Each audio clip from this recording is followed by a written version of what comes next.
That should pop up in just a second. Okay, there it is. All right. Wolf, off you go. Awesome. Thank you, Josh. Good morning, good afternoon, everyone. Thanks for the opportunity to share a little bit more about Colorado's Battery Stewardship Act. We're relatively new to the game here. While we've been working pretty extensively on paper and packaging EPR in Colorado, the battery program is relatively new and freshly signed by our governor this past year in 2025. So we may not be the first to go, but we're happy to share the obligations, who's a producer, and what's covered under our program once it takes place. So starting at the highest level, getting into what is a covered battery under our program. Covered batteries include both rechargeable and primary. As you can see, this is set with weight standards. So primary is up to 4.4 pounds and rechargeable batteries up to 11. We also include medium format batteries as well. Both of those have a threshold set at 25 pounds. Anything above that would not be covered under the program, and obviously some additional thresholds based upon the wattage levels for difference between primary and rechargeable. I want to also note that Colorado's law includes batteries that are sold loosely on their own. It also does include batteries that are contained within products, as long as they are not classified as embedded batteries. So those that can be removed using a screwdriver or basic tools would also be covered in the program. And for the obvious exclusions, I think this would be pretty consistent with most states, but lead acid batteries have their own construct for regulatory level. As I mentioned, embedded batteries are not covered under this program. Medical devices, EV batteries, and damaged, defective, or recalled batteries are all excluded. We can jump to the next slide. So this program applies to producers, and we have a very well-defined order of obligations of who is the first obligated producer in Colorado. The first obligated producer would be the battery manufacturer if it is the same brand. That is followed by the brand owner if that is different from the manufacturer. So in most cases, the brand owner is going to be the obligated producer. There are some lower tiers that follow along here after the brand owner. If there's a trademark or licensee, if the first two don't apply, that would be the third tier, followed by importer, followed by first distributor. But the take home is that the brand owner in most cases will be the producer. The notable requirements for Colorado are fairly straightforward. So as a producer, the requirement is to join a battery stewardship organization by August 1st of 2027. And essentially at that point, the requirement is to be participating in the program, meaning that you are more or less signed up with a battery stewardship organization. That includes, as things go on, financing and participating. The battery stewardship organization plan is due 1 month prior in July of 2027, but take home is August 1st to be participating in the program for producers. And there's some additional criteria there for retailers. Retailers will not be allowed or not be selling brands or batteries from producers that are not participating in the program. We can go to the next slide. So key dates, as I mentioned, July 1st is when the battery stewardship plan is due. For producers, again, that big date there is to participate by August 1st of next year. We have some labeling requirements that take place. We'll have to do a rulemaking prior to that. There's also a report that's due later on in, I believe, 2028 that gets more into embedded batteries and providing a study as far as how embedded batteries could be involved. But that's the main stuff here. We do have a formal landfill ban that takes place down the road that doesn't happen until 2030. And of course, some collection criteria, again, that pertains more to the Battery Stewardship Organization. But that's the quick overview from Colorado. And if you have any questions, you can reach out to me, or you can also reach out to Marla on my team, who oversees our paint stewardship program and hard to recycle materials. Thank you so much, Wolf. We had one question in the chat that I tried to answer. I'll let you take a look at that yourself too. And but I put your email address in there.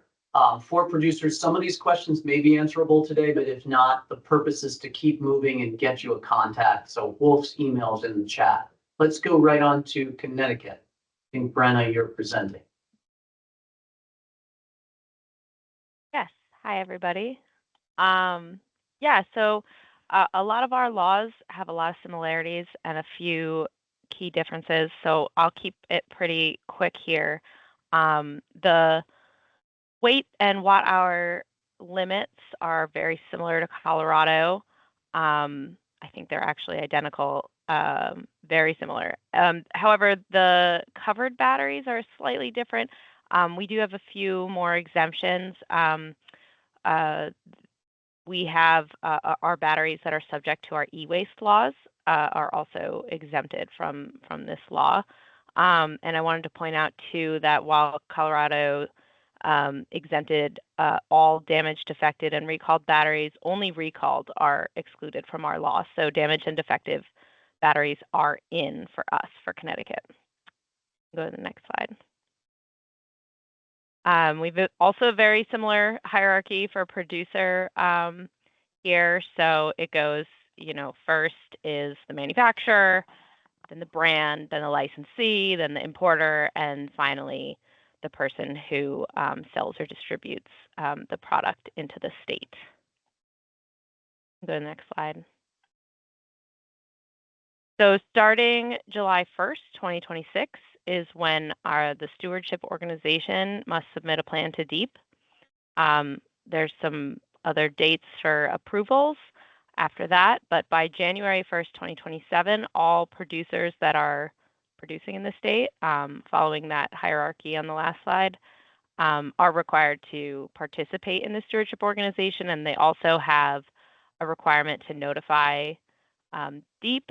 It could be through the BSO to be a part of the stewardship organization.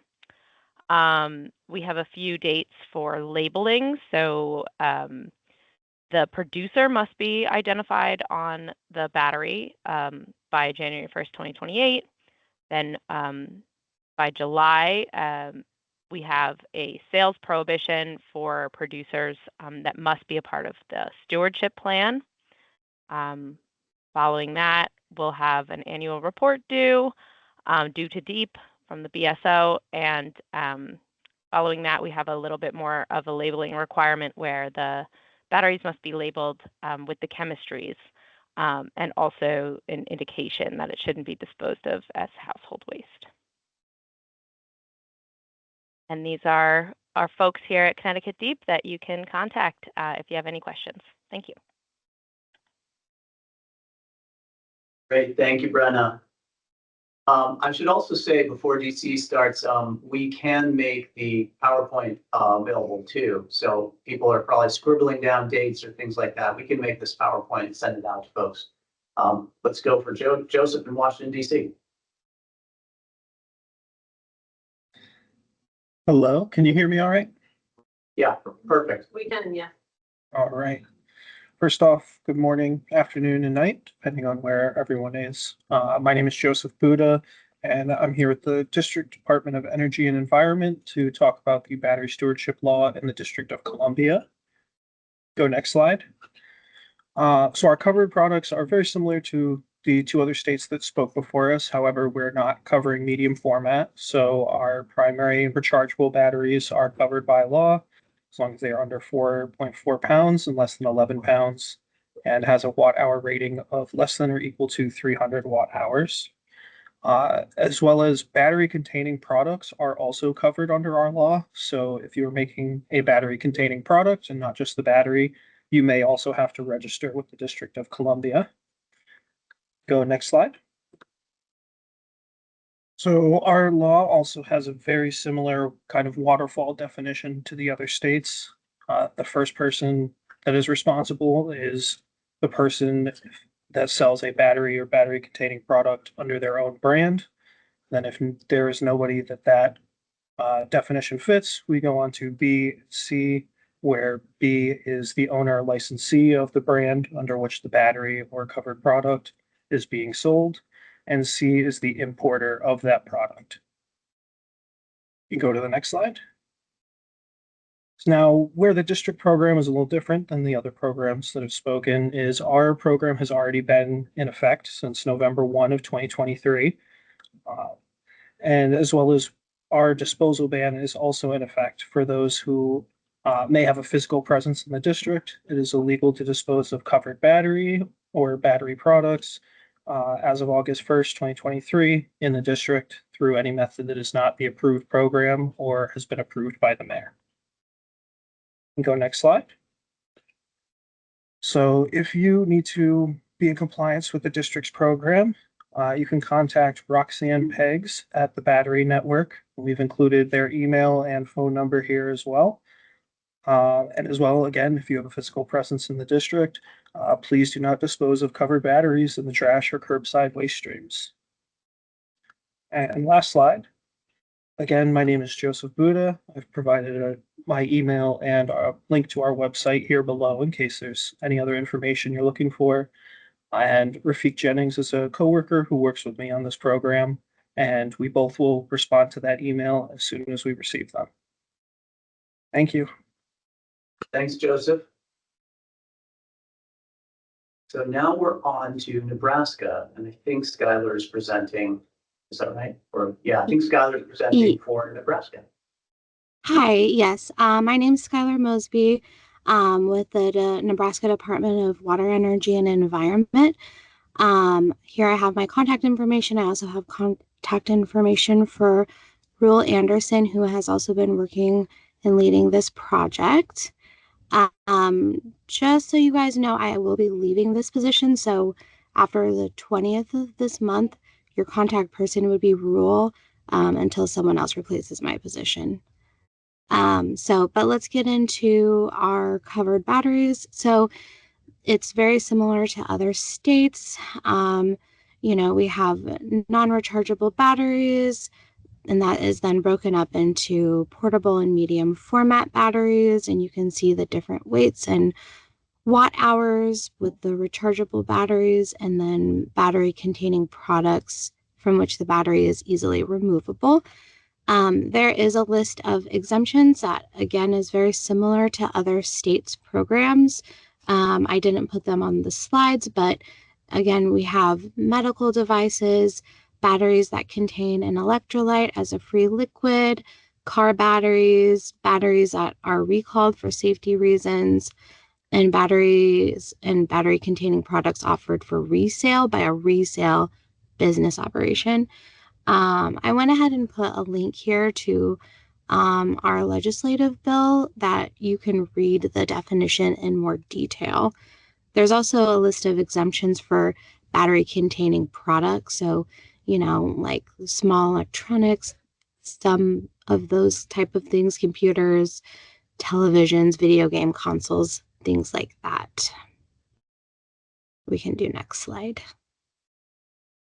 Okay, and then again, we also have this sort of cascade of who is the producer. So, if the product is sold under a manufacturer's brand, then the producer would be the manufacturer. And then it would go to so if that's not the case, it would be, is the product sold under a retail brand or a brand owned by someone other than the manufacturer? And in that case, it would be the brand owner. And then licensed, if it's sold under a licensed brand or a trademark, then the brand or trademark licensee would be the producer, and then it would go to the importer. And then if there's no importer, then it would be whoever first sells or offers for sale or distributes the product into the state of Nebraska. Okay, Next slide, please. Okay, so here is our timeline. I kind of highlighted the part of the timeline that I think is most applicable to this audience. So January 1st, 2028, that's the big day.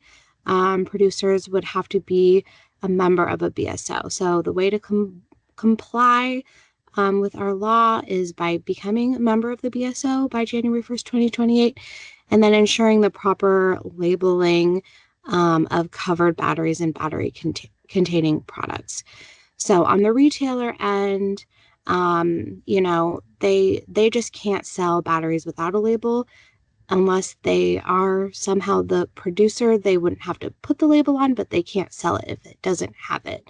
And then the label has to include the producer identifier, and battery chemistry and instructions that batteries are not household waste. So I believe that this is very consistent with other states as well. Okay, okay, that was my last one. Cool. Sorry, I didn't mean to cut you off there, Skylar. Oh, no, you're good. You're good. I'm done. Thank you. Okay, great. Thanks, Skylar. New York. New York. Alex, did you join us?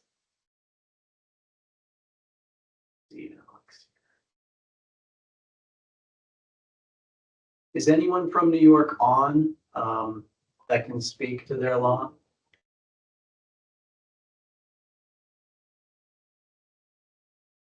All right. Well, hearing none, I think we're missing one of our contacts today. Maybe something came up. Why don't we just go through the slides? We'll make these slides available as well from our website, so folks can come back and revisit it and reach out to New York DEC with questions. All right, let's go on to the state of Washington. Brett, are you with us?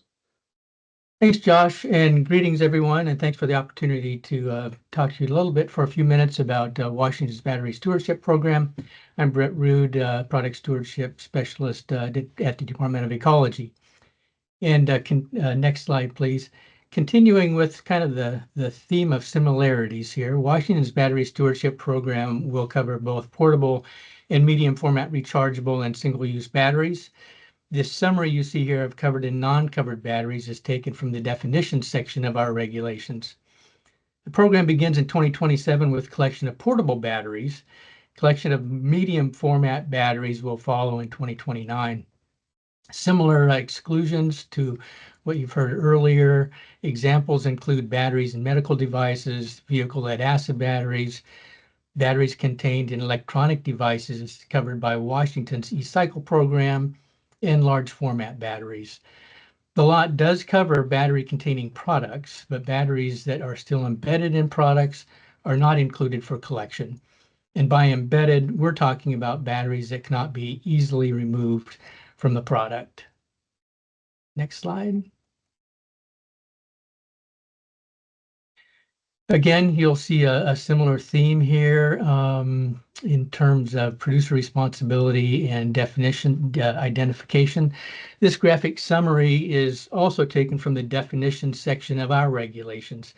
In general, a producer is going to be the brand owner of a covered battery sold to Washington consumers. The producer will be the manufacturer of the battery if the battery is sold under the manufacturer's brand. If the battery is sold under a retail brand or under a brand owned by a person other than the manufacturer, the brand owner is the producer. And if there's no person to which the manufacturer or brand owner designation applies, the person licensed to use the brand for the battery is the producer. And you can see how the waterfall approach, again, would next identify the U.S. importer of record as the producer or the person who first sells or distributes the battery in Washington. The same waterfall approach is used to determine producers of batteries and battery-containing products. I will note that a producer of a battery-containing product may certify that the batteries in their products are from compliant producers, in which case the manufacturer of the battery has obligations under the law, not the producer of the battery-containing product. Next slide, please. In Washington, July 1st, 2026 is the deadline for the Battery Stewardship Organization to submit a plan for ecology approval. Beginning January 1st, 2027 for portable batteries and July 1st, 2029 for medium format batteries, producers selling covered batteries in Washington must participate in an approved plan. The program begins in July 2027 with the collection of portable batteries, at which time retailers are prohibited from selling covered portable batteries that don't comply with the regulations. Collection of medium format batteries begins in January 2029, and beginning July 2029, retailers are prohibited from selling covered medium format batteries unless they comply. Washington's regulations also include battery labeling requirements that begin in January 2028 for brands and follow in January 2030 for chemistry and crossed out wheelie bin on batteries. Ecology may impose penalties for violations of the law. If violations persist after receiving a warning letter or an entity fails to take corrective action, Ecology may issue penalties up to $1,000 for first-time violations and up to $10,000 for repeat violations. Thank you. And in closing slide, have contact information as well as some QR codes to our statute and regulations. Brett, thank you very much. Thank you to the state of Washington. Now we're going to the state of California. Michelle, over to you. Good morning. Can you hear me? Yeah, perfect. Well, hello, everyone. My name is Michelle Ceballos. I'm the supervisor overseeing California's battery and textile stewardship programs. Thanks for having me on today to share the requirements of our Responsible Battery Recycling Act that was passed in 2022 and effective in 2023. Go ahead and go to the next slide. Like others that you've heard already from, California's law covers loose batteries that are sold separately or packed within a product but not installed in it, or designed to be easily removed with common household tools. Our exclusions, the law does not include the similar things: embedded batteries, primary batteries weighing over 4 pounds, or rechargeable batteries weighing over 11 pounds, and a 300-watt rating or higher. Also lead acids, fuel acids, but we also are not included as damaged, defective, and recalled batteries. At this time, our covered batteries are small format batteries. Medium format is not included in our law yet. Go ahead and go to the next slide. So as we've already heard, our act uses a version of a tiered or waterfall definition of producers, which is found in many of the laws. So again, producer is the manufacturer of the covered battery who owns or is the licensee brand of the trademark.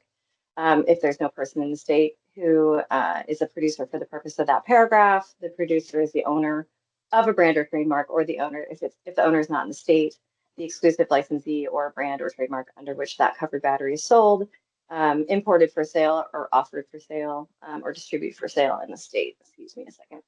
Okay. So this is all pretty similar to everyone else. I just want to note that the sale of the covered battery is deemed to occur in the state if the covered battery is delivered to the purchaser in the state. Next slide. Under the law, producers must comply individually or collectively through one or more stewardship organizations. They must register with the program operator, pay fees to fully fund the stewardship program, implement proper labeling, and provide CalRecycle access to facilities or operation upon request, or maintain and provide records to CalRecycle, again, upon request.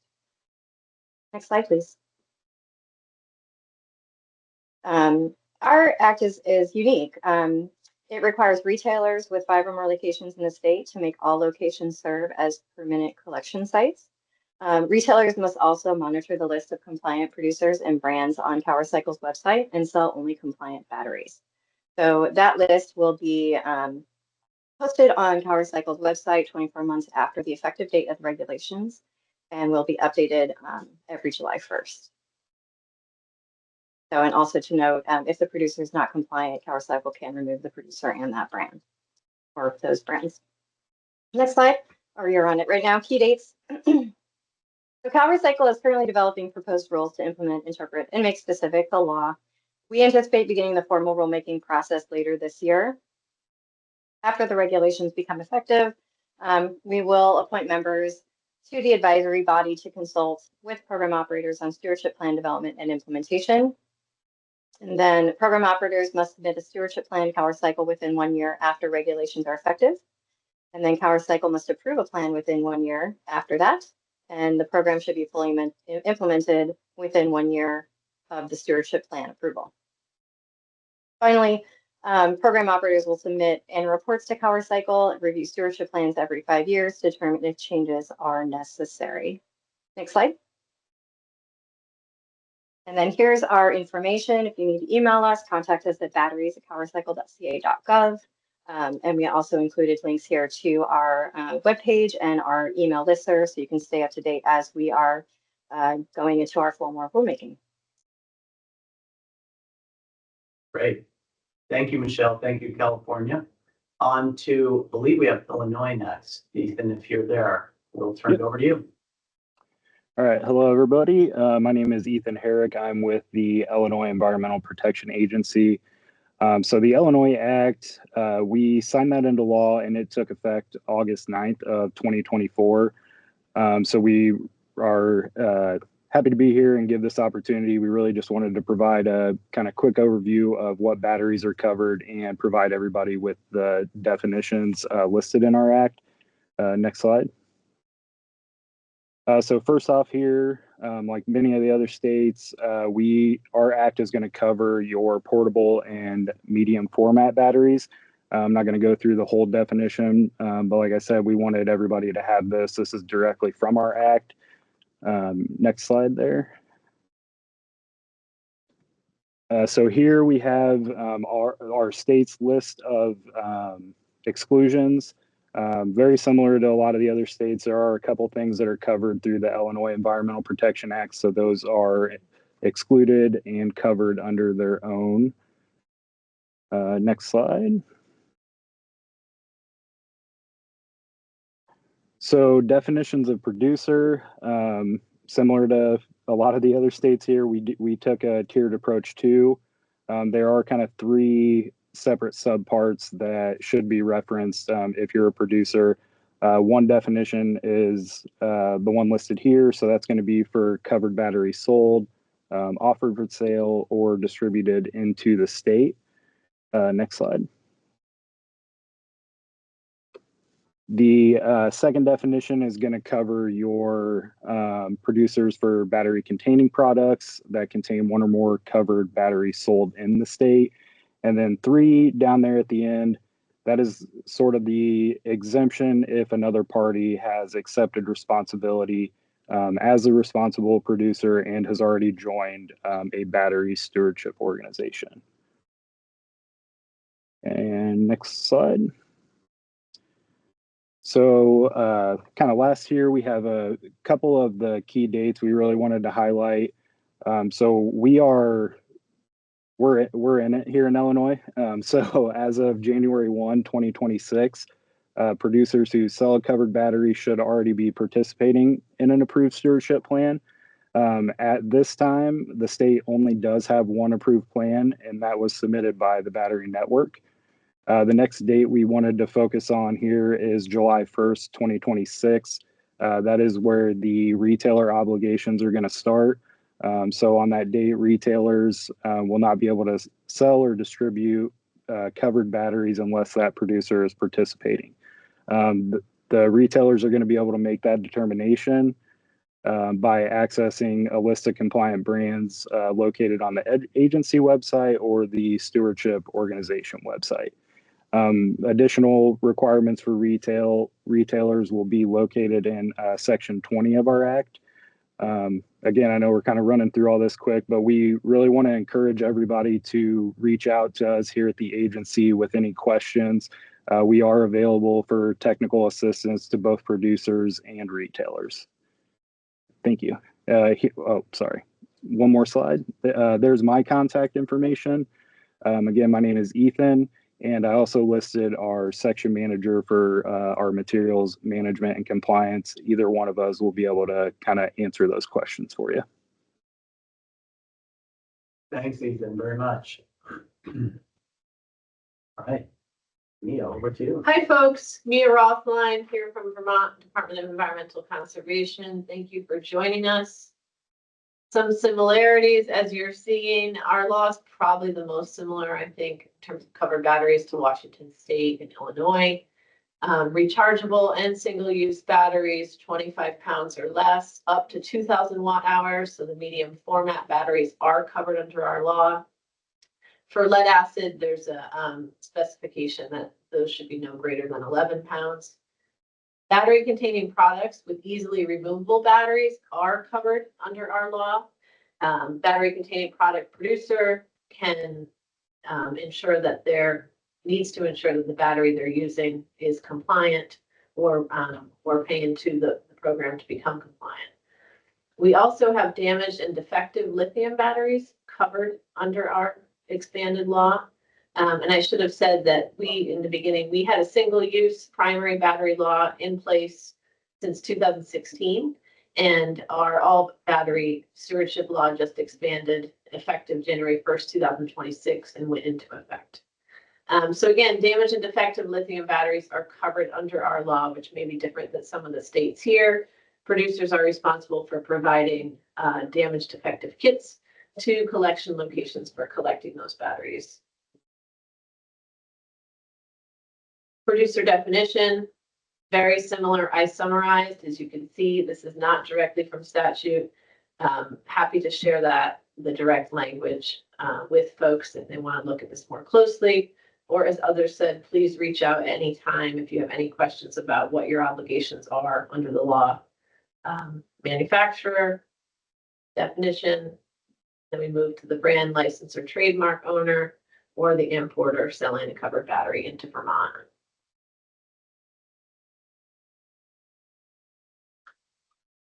Key dates, July 1st, 2024, our landfill disposal ban expanded to cover pretty much all rechargeable and single-use batteries. Our producer sale prohibition went into effect January 1st, 2026. So any producers of covered batteries are not able to sell in Vermont unless they're a member of the approved battery stewardship organization. The retailer sales prohibition, which is we refer to as a no sale, July 1st, 2026, that will fully go into effect for all both online and brick and mortar sales into Vermont.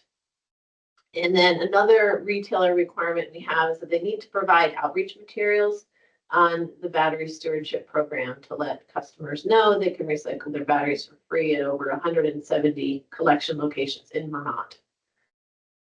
March 1st, 2027, annual report on the expanded battery program is due to our agency.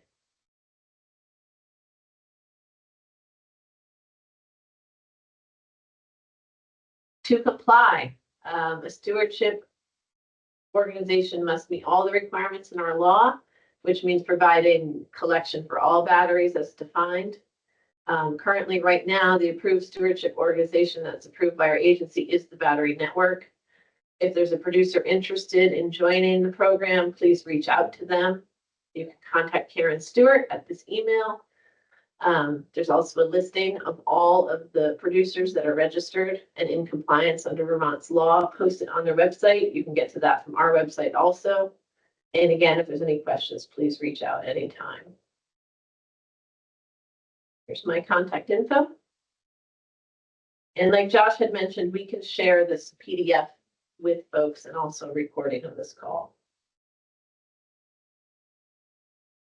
Great, thanks, Mia. I haven't seen New York join on, so we'll just continue on. If producers have questions, feel free you can raise a hand. You can also put them in the chat. If you don't feel comfortable and you would prefer to follow up with the states individually, that's perfectly acceptable. But we wanted to make sure that this was available and that the states with such laws could share them. The one piece of information I neglected to share is that in 2023, the Association of State and Territorial Solid Waste Management Officials Association, SWAMO, did a survey of states on the most difficult to manage waste materials. And batteries were top of that list, specifically lithium ion batteries for the 23 states, actually, so 38 states. I don't know where I got 23, 38 states that responded to that survey. So it's certainly not lost on any of us in solid waste and recycling, the impacts to solid waste haulers, solid waste facilities, recycling facilities, even concerns once the waste reaches the landfill operating phase, that the batteries can be a concern. With that, are there any questions or? Chat, if you wouldn't mind. Oh, yeah. because my screen won't. Do all the states have the same definition of easily removed battery? Thanks for the question, Gene. I think it's very important to follow up with each state. I don't want to generalize too much, but the laws that I have seen have discussed easily removable with common household tools, but each state is determining that separately. So it is complicated, and but we want to at least give you the context for each state should you wish to follow up with them. If any states wish to chime in, feel free.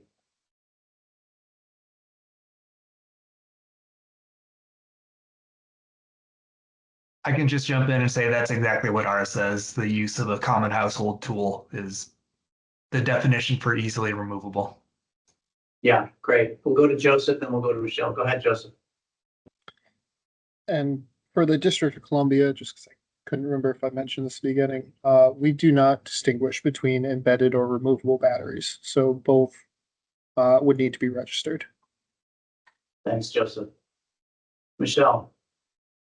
In California, we are defining those in regulations, and the last submittal, I think we made some language public back in May of 2025, and if anyone wants to see that, they can check it out at our website. Thank you. I guess I can say for Vermont, I mean, Mia and I have talked about this quite a lot.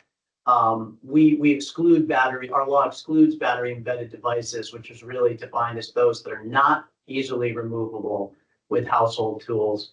And I'm reminded of the Flintstones and Bam Bam, who smashes everything. Somebody joked with me once about a hammer is a common tool, but we're not really trying to smash batteries out of products. The whole reason we're here is because of batteries that get damaged being a threat of a fire or a concern. So when the intent that I've commonly seen is that if a battery can be taken out with a common screwdriver, then that's easily removable. If it's embedded and not able to be accessed, then that's usually considered a battery embedded device.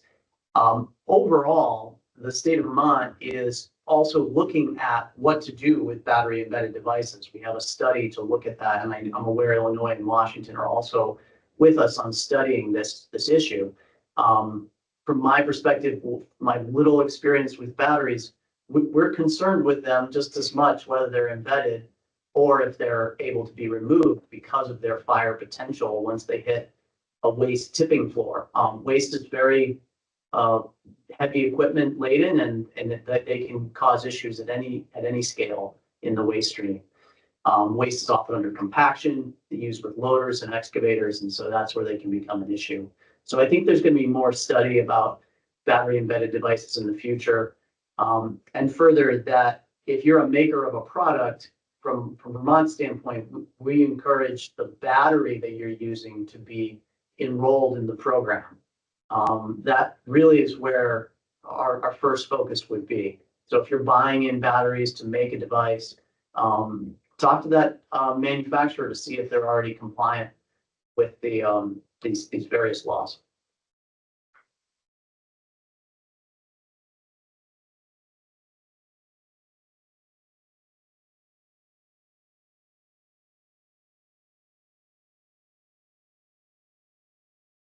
Any other questions? I mean, feel free to raise your hand, or you can put them in the chat if you'd like.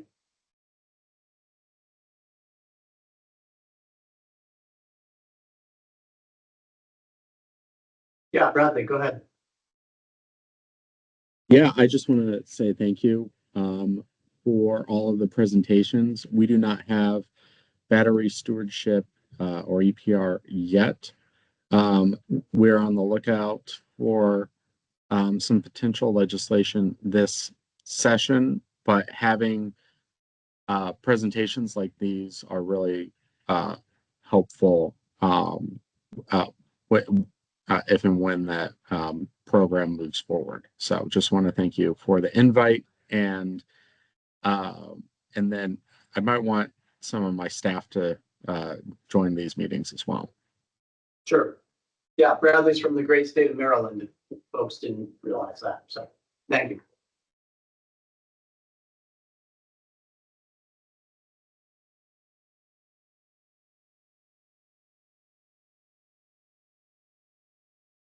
Any other producer questions?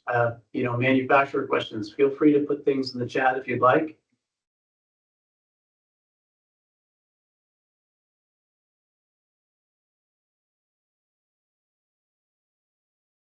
I'm also happy to give you back your last 10 minutes of the hour if you so wish.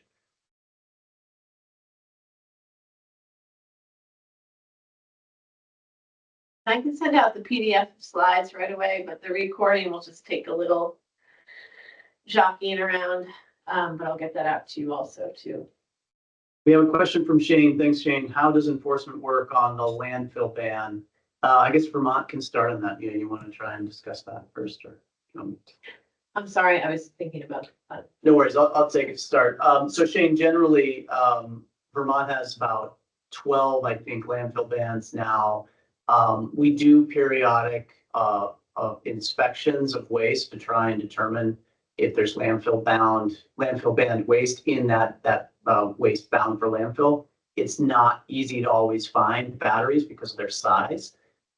We mostly focus on the education, outreach, and program services side of our battery EPR law. And I'd say our state has been much more focused on producer responsibility laws, and then lining that up with a landfill ban after we have that law. So in short, that people have a convenient way to recycle that material and safely manage it before or once the landfill ban's in place. Otherwise, it can be kind of challenging for people to find a place to bring it. We also have the benefit of really engaged hauler community, transfer station community, and municipalities who manage solid waste, who have been setting aside batteries. And we're big advocates for this battery stewardship law in Vermont. So that has helped with the landfill ban too, that they're directly educating the consumers, because they do not want these batteries in their trash or their recycling. And Shane, you asked a good question. How do you know if it's people like residents or is it limited to businesses? Our landfill ban applies to anyone. That could be an industrial company, that could be a school, that could be a hospital, that could be any household or resident that has a waste battery to dispose of. Our law is pretty general. Other states may be different on how they apply it, but it's applied to everyone. And as Mia said, you can see when you go to transfer stations where solid waste is managed, they will take painstaking efforts to remove batteries because of the fires they've experienced. They will unpack a tractor trailer of waste to find a smoldering battery to basically prevent loss of equipment on the roadway. Let's go to Tina and then we'll go to Tom's comment. Hi, thanks so much. Can you hear me okay? Yep, perfect. Okay, great. Tina's saying I'm the principal engineer for battery EPR and circularity at Toyota Motor North America. I just recently have dove into portable sized batteries, so forgive the fundamental question, but I know we discussed a bit about embedded versus easily removable batteries, and for states that do have covered batteries, which include vehicles. I'm assuming that means, key fob batteries, and not, for example, coin cell lithium ion batteries like that are in the steering wheel or the tire pressure monitor that are not easily removable. Is that correct? Yeah, generally correct, right? So that you talked about a bunch of different batteries there. So key fob would be one, I'll speak to Vermont. In Vermont, key fob is easily removable with a household tool. It's covered. Anything where you're getting into embedded batteries that can't be removed with a household tool, they wouldn't be covered. And then you mentioned vehicle batteries, and just to clarify, at this point, the only state that has any electric vehicle battery legislation is New Jersey. And they are actually they're not on this call, just to mention that.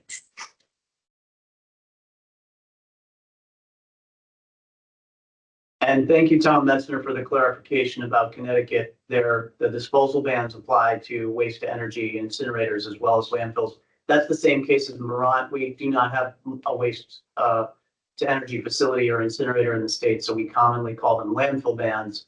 But it's a shorthand I should get rid of and call it disposal ban, because that's the appropriate term for it.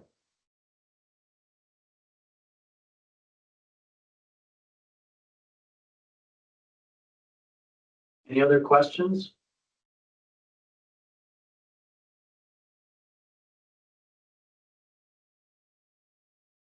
How are exempted batteries not included in the definition of the covered battery that are accidentally recovered through the state stewardship program handled? Right. So. Well, yeah, go ahead, Nancy. I was gonna say, there's gonna be some batteries that to be honest, right, you might not know, because it could look exactly the same, and it could have been, maybe someone was very creative. Josh can be for removing embedded batteries because he's really dedicated. And it could be the same brand as a covered battery. So for those, the stewardship organization, we wouldn't know. And it would get covered and managed through the program. And also, just to add too, there's audits of what's being collected. The stewardship program is doing that regularly, looking at what brands are compliant, what brands are not, what's ending up in the boxes, and keeping track of all that and looking at how the program is going. In terms of it would still be managed properly. If something got in there that shouldn't be covered, like I guess we could pick on some battery embedded product. I don't want to pick on one because I don't want to cause blame, but if that ended up in a battery network box, it would be managed properly. Yeah, it's likely to happen, and I know when we've talked about it with our stewardship organization that's approved in Vermont, the Battery Network, they expect to receive some of these. I think if that became the majority of what they were accepting and collecting, that may become an issue, or even not just the majority, but a significant portion of the material. There would be a question about what are collection sites doing, what's the education that's out there, what outreach needs to change, what type of standards need to be put around the program to prevent.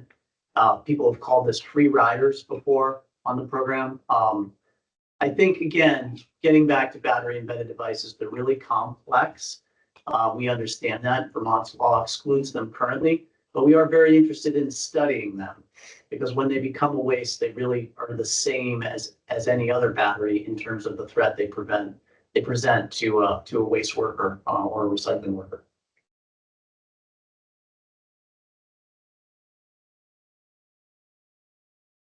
It's a great question.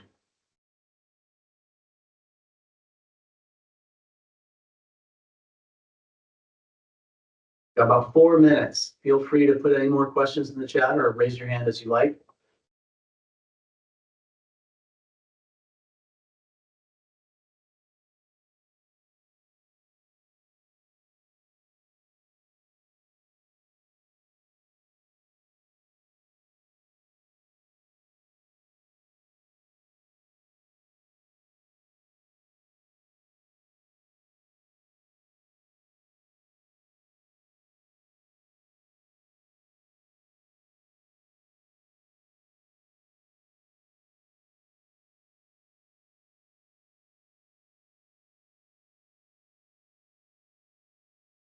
No more questions? Going once, going twice?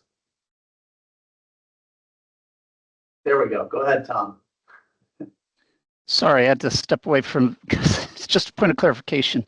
This is weird, but in our law, we have a requirement that the battery manufacturers provide educational material about the disposal ban, but we don't actually have a disposal ban. So it's kind of an anomaly. Secondly, the car thing, the way it reads is anything subject to our motor vehicle law is exempted. Anything internal that cannot be removed is exempted. However, a key fob, because it's used not exclusively as a key fob, that type of battery, it is in the program. That's the way our that vehicle battery exemption reads. Thank you for that, Tom. And that just underscores to me the importance of a producer taking the time just to reach out to the state to get a determination made. We get hypotheticals occasionally through the wind, but it's helpful for us to take some time to consider what you're telling us your product is and does, how it operates, and where the battery is and how to get at it. And so we've come across that before, and just want to underscore that feel free to reach out to us at any time to ask a question.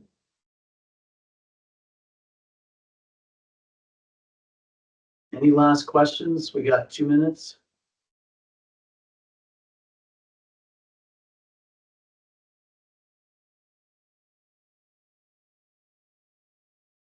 All right, well, seeing none, I want to take a moment just to thank the producers who've joined us today and spent a little time. Hopefully you'll share this with your teams and your contacts.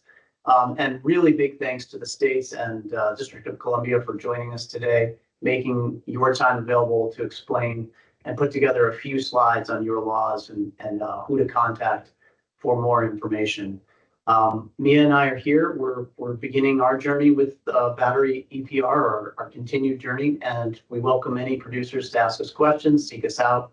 But for now, I'll give you back the last minute and just say thanks, and we'll get out the recording and the slides to you as soon as we can. Thanks, everyone. Take care. Thank you. Thank you.